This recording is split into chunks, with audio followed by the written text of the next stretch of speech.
Assalamualaikum warahmatullahi wabarakatuh.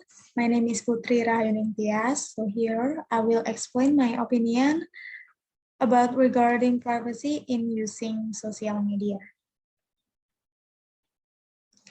Okay, the definition. In general, privacy is a social setting that allows individual to have some degree of control over who can gain access to their physical self and their personal information.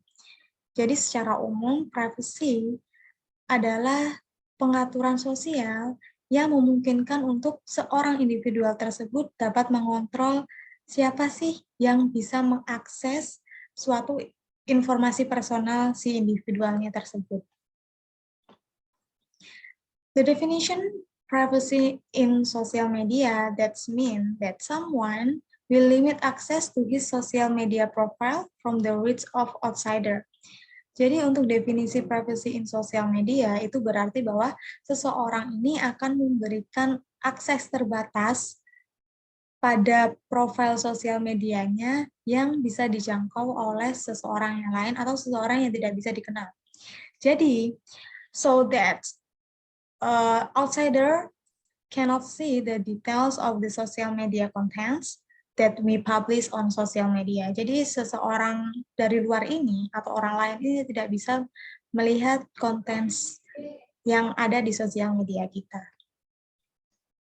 Next, with privacy, people can determine for themselves when, how, and to what extent information about themselves is disclosed to others. Jadi dengan privacy, seseorang itu bisa memilah-milah atau bisa menginginkan kapan, bagaimana, dan apa saja informasi tentang dirinya yang bisa di-expose atau yang bisa dipublish kepada seseorang, dan apa saja yang tidak bisa dipublish atau tidak bisa dilihatkan oleh kepada seseorang. Jadi, with privacy, this is not only about self-closure or self-boundary. Jadi, privacy ini bukan hanya semena-mena untuk pembatasan diri atau ketertutupan diri. But, with privacy, we have a cover necessity. Necessity. Jadi dengan privacy kita itu juga sebuah kebutuhan. Jadi privacy itu merupakan sebuah kebutuhan. Okay, talking about privacy is necessity, berbicara tentang privacy adalah sebuah kebutuhan. Here I will explain 2 points, that is, number 1 is selectively control. With privacy, we can selectively control ourselves about how we want to publish ourselves in our social media. Jadi kita bisa mengkontrol secara selektif tentang diri kita. Mana sih diri kita yang bisa dipublish di sosial media, informasi apa yang bisa dipublish di sosial media, kita tuh bisa mengontrolnya dengan privacy ini. Number 2, that is include human interaction. That means, in fact, human must be social beings. Jadi manusia itu sudah takdirnya menjadi makhluk sosial. That means who need interaction with someone, who needs help someone. Jadi makhluk sosial itu kan harus membutuhkan interaksi dengan seseorang, harus membutuhkan bantuan oleh seseorang, begitu.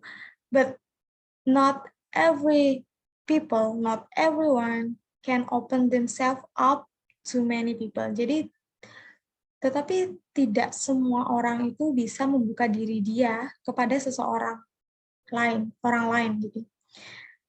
So, with the existence of privacy in social media, dengan adanya keunggulan dari sosial media, privacy di sosial media ini, a person can sort out what he can or he cannot publish in social media.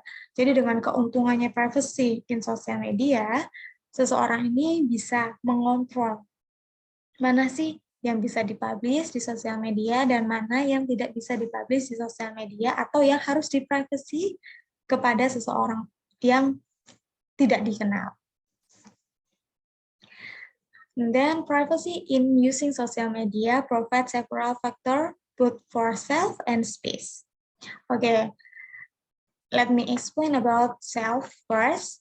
At the self level, privacy becomes a transactional process in which the risk of losing the self that is considered authentic is to some extent exchanged for the individual potential to get a certain social recognition he wants.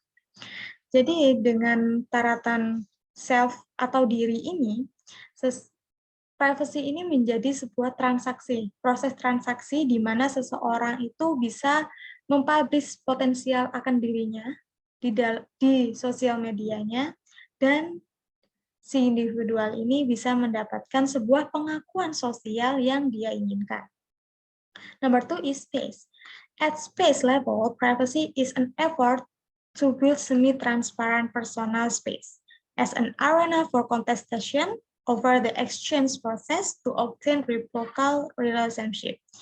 Jadi maksudnya space atau ruang ini, privacy itu akan membuatkan seseorang ini ruangan semi-transparan personal yang dimana ruangan tersebut dapat dijadikan sebuah arena